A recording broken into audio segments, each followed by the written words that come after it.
Kaberks, lalabas sana ako ngayon at pupunta ako ng Golden dahil nga naipangako ko na papasyal tayo doon. At i-explore natin yung lugar. Pero paano ka namang lalabas? Sobrang dilim kaya ngayon. Sobrang dilim. Madilim ang weather ngayon dito sa Calgary. Actually, hindi lang dito sa Calgary. Dito sa buong Alberta na siguro. Ilang araw na umuulan. Siguro pang-4 na araw na ngayon na umuulan.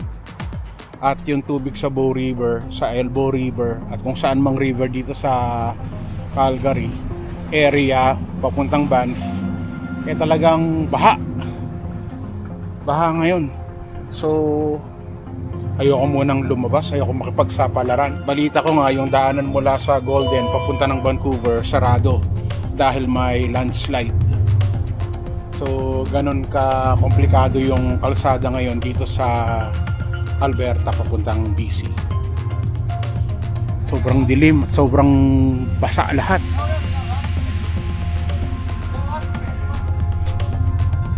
Pati nga tong carpet, hindi ko nga alam kung bakit carpet yung nandito sa harapan ng bahay. Nilagyan nila ng carpet pero ang original parang bato, no? Bato yung original nilagyan ng carpet nung dating may-ari ng bahay. Anyway, hindi naman ako yung may-ari nito. Yung bago may-ari nito ay yung aking landlord. So, dito lang muna tayo sa loob ng bahay. Siguro magluluto lang muna ako ngayon kasi gusto kong magluto ng ulam. Pero hindi ko alam kung anong lulutuin ko. Hanap tayo na maluluto. What's in your ref? Gusto nyo bang malaman? Oh, yan ang laman ng ref natin. Longganisa, sausage, hotdog, tilapia, ham, giniling na pork, ano to?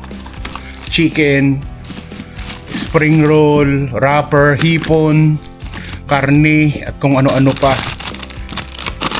Tapos, hopya. Tuyo! Sarap nito, tuyo. Kaya lang, mangangamoy tuyo yung bahay pag dito natin niluto yan. Meron ako ditong pusit at saka ganitong klase ng daing. Ibang tawag dito, Deliomar Soulfish. Yun, Soulfish.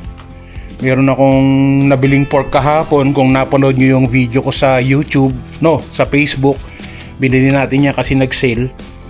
Tapos may tinapay tayo dyan, talong, okra, ampalaya, talong. Ito na lang kaya, no? Ampalaya, talong. Tapos, ano pa bang meron ako dito? Talbos ng kamote na nangitim na. Siguro ito na lang lutuin natin. Anong lutong gagawin ko? Talong, ampalaya, at saka yung mga yan. Hipon. Hipon, ginisang hipon. Hipon at saka ano, parang pinakbit na may hipon, no? Pwede. Sige, yan na lang lutuin natin. Ampalaya, talong, ito, saka ito, kalabasa. Ayos, yan ang lulutuin ko. So, magtataw lang muna ako ng hipon.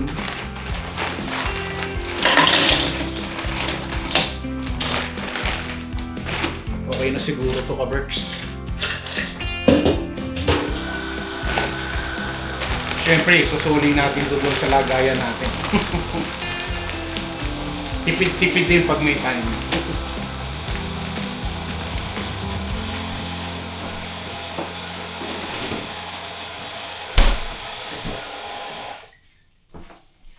Wala na pala akong basahan dito sa bahay, so hindi ako bumibili ng basahan. Ang ginagawa ko, yung mga damit ko na luma o puro mancha na, yun ang ginagawa kong basahan dito sa bahay.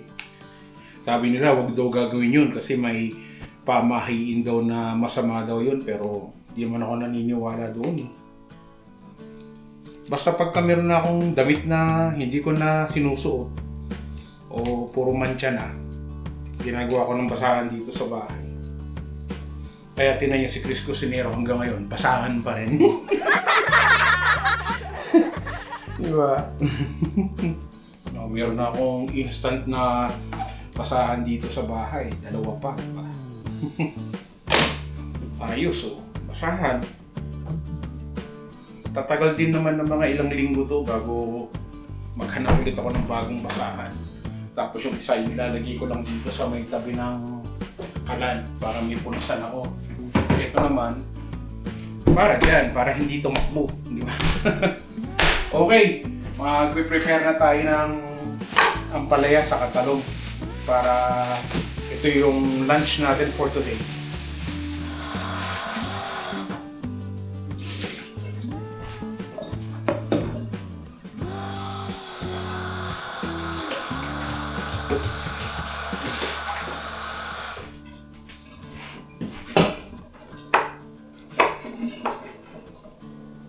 Buti na lang marami akong planggana dito sa bahay. Paborito ko rin tong talong.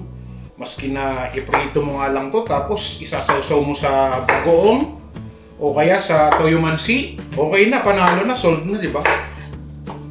Minsan pag wala talagang walang pang sawsawan at mamadali ka, minsan yung ginagamit ko suka lang, sukat asin. Okay na. Binili ko tong ampalaya na to ng isang araw. Sabi ko, isosote ko sa itlog. Pero gagawin ko ngayon igigisa ko na lang siya sa hipon. Hipon na lalagyan natin siguro ng konting bagoong saka kamatis. Ewan ko kung nanonood kayo ng mga video natin sa Facebook ko. At madalas ako nagluluto ng ampalaya doon. At itong ang ampalaya na to iba. Karela na ampalaya. Parang Indian yata to, Indian ampalaya. Mapait din to. Saka kahit pa paano mas mura to kaysa doon sa regular na ampalaya na mabibili natin sa Pilipinas. Kasi import pa yon galing sa Asia kaya medyo mahal. Asia rin naman tong karela pero alam ko maraming ganitong klase ng ampalaya sa Mexico.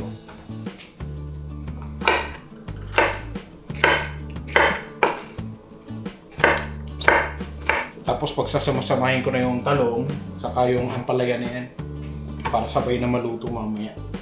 Nagtira ko ng ilang piraso baka magpaksiw ako ng isda na may ampalaya.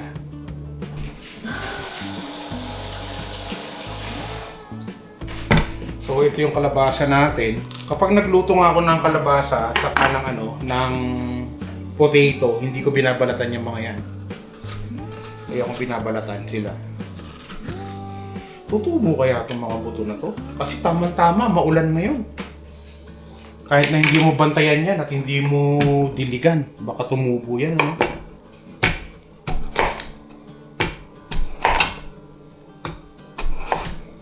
Tapos iwain ko lang sila.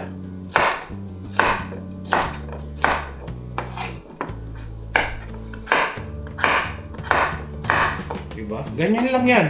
Simple lang ang hiwa ko ng kalabasa. Hindi ko na binabalatan yan.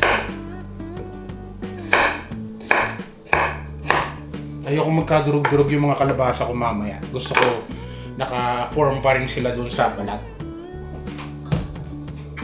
Iagis ko lang sa labas saglit itong mga buto na to. Baka tumubo. Kasi pagka nagtatanim ako dito sa likuran ng bahay, madalas na hindi talaga tumutubo. Dahil yung mga squirrel na nakatira dyan sa mga puno na yan, kinakain nila lahat ng mga nuts. So, ganyan lang. Lalagay ko lang dyan. Isasaboy ko lang na ganyan.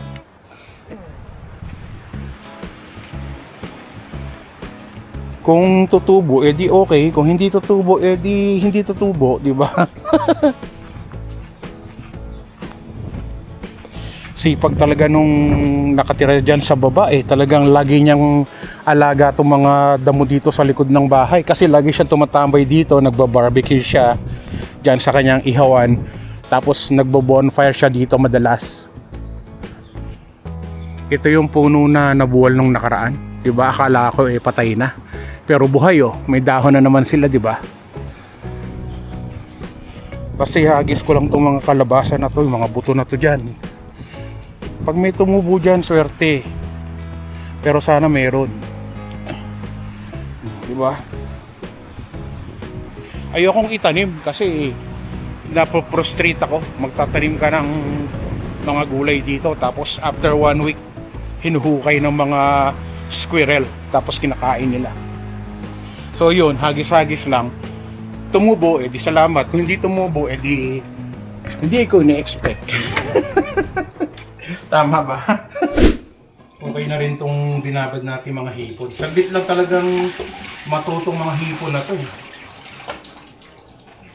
Ready na yung hipon natin. Separate ko lang ng lagang itong kalabasa. Tapos ito naman yung mga hipon. Alisin ko lang yung mga tinik nila sa ulo.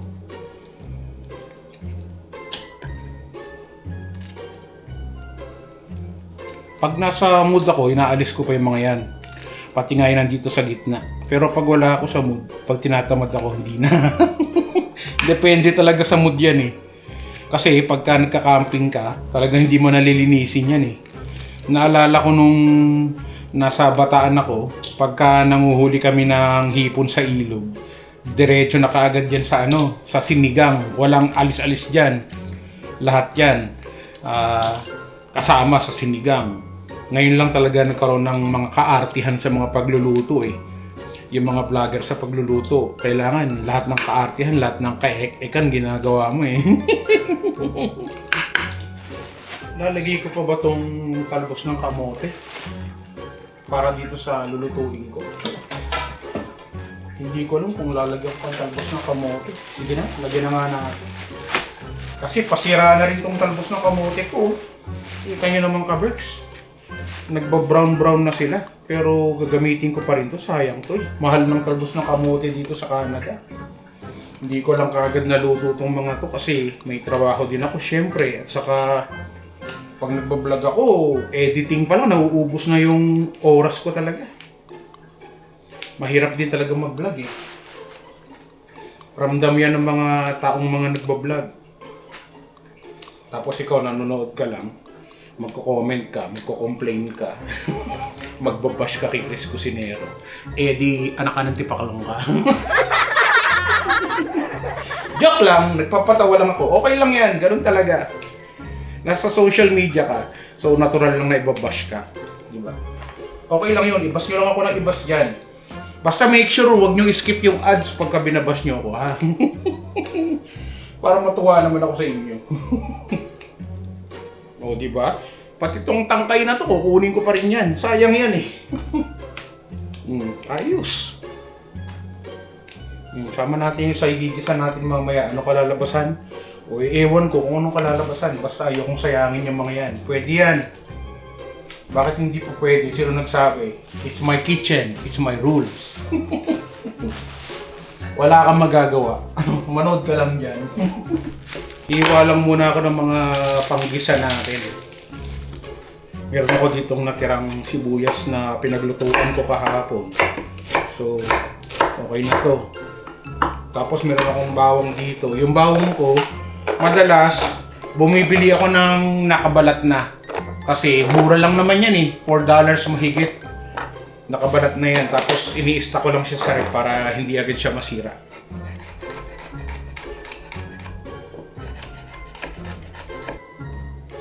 Tapos meron din ako dito ng kamatis.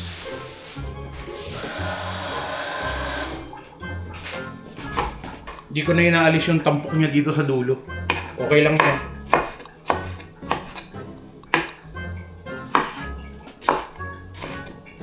Ayos!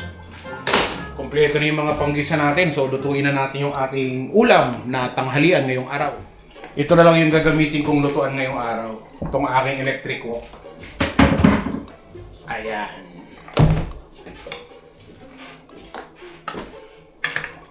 Kita nyo, mainit kagad yung ating kawali. Lagyan ko lang ng mantika. Tapos gigisa ko lang itong mga dapat ko igisa. Unahin natin yung bawang.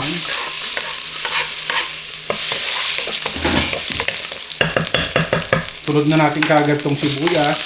Diba? Dali lang to. Sisiw para sa inyo mga kabers. Gusto ko lang lutuin tong mga to para sa araw na to. Saka yung ating kamatis.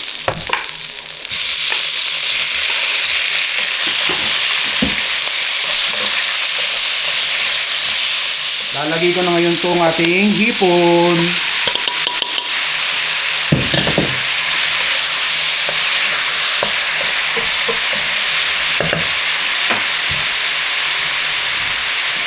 Lagyan natin ng konting salt.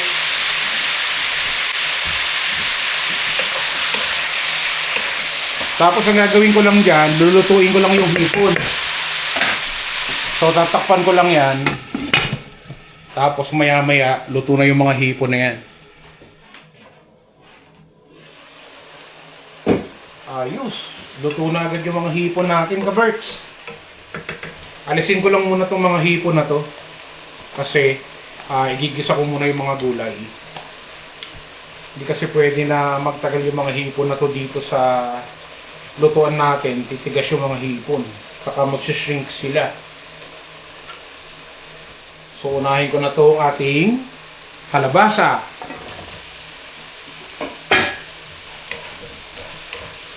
Siguro lagyan ko ng konting tubig para lang lumambot yung mga kalabasa. Kasi dry na siya kagad. Konting tubig lang.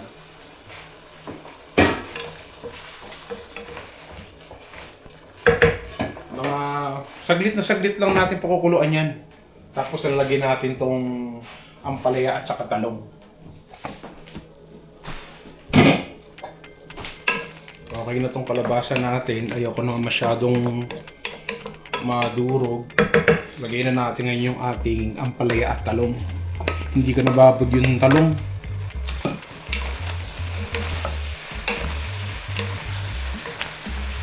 Ayos.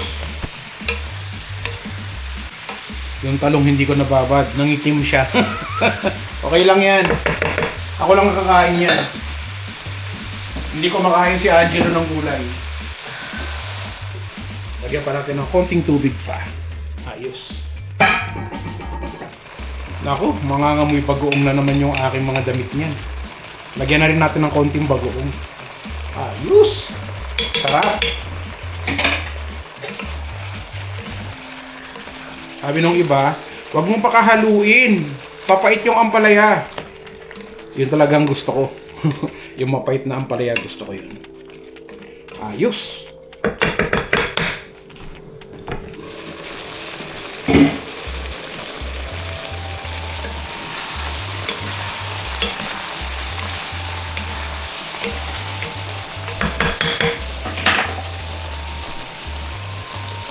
Sahog na natin ulit yung ating hipon.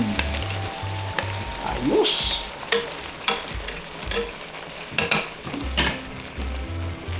Yung aking pinakbet na maraming hipon. Okay na to. Saka natin ilagay yung ating talbos na kamote. Talbos na kamote.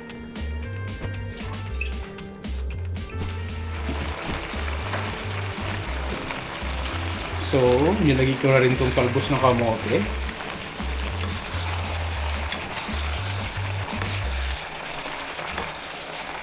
Ayos! Sarap lang kain ko nito mamaya. Dahil ko makakain kasi maraming gulay.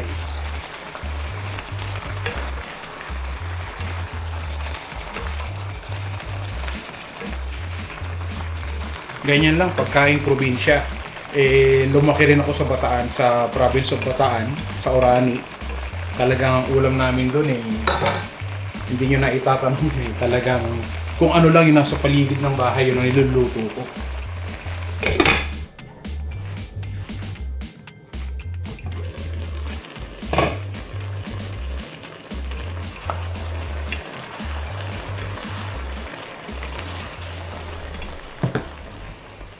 Lord, maraming salamat sa aking tanghalian para sa araw na to. At maraming salamat sa araw-araw na blessings. At kayo nang bahala sa anak ko na si Angelo. I-guide niyo siya hanggang sa kanyang pag-uwi. At pati na rin mga kamag-anak, kapamilya, kapuso at katropa, mga ka-Berks natin sa buong mundo. Jesus Christ, our Lord. Amen. Berks, kain na tayo. At gutom na ako. Hindi pa ako kumakain. Anong oras ba kami kumain ng breakfast ng anak ko? Medyo maaga. At marami akong ginawa ngayon. Naglinis ako ng kung ano-ano dito sa bahay. At medyo napagod tayo. Kaya nagluto na tayo ng ating lunch. Kain tayo, ka-works. Oh.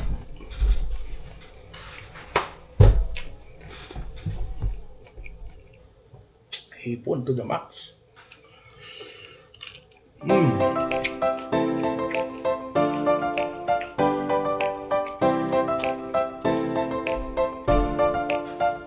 Ano man ang hamon ng buhay, palagi ka lang sumabay. Piliin mo laging sumaya. Kay Chris Cusinero panalo ka. Di lang pagluto at sa kusina, sa adventure ay kasama. Sa lugar na kakaiba, halika na.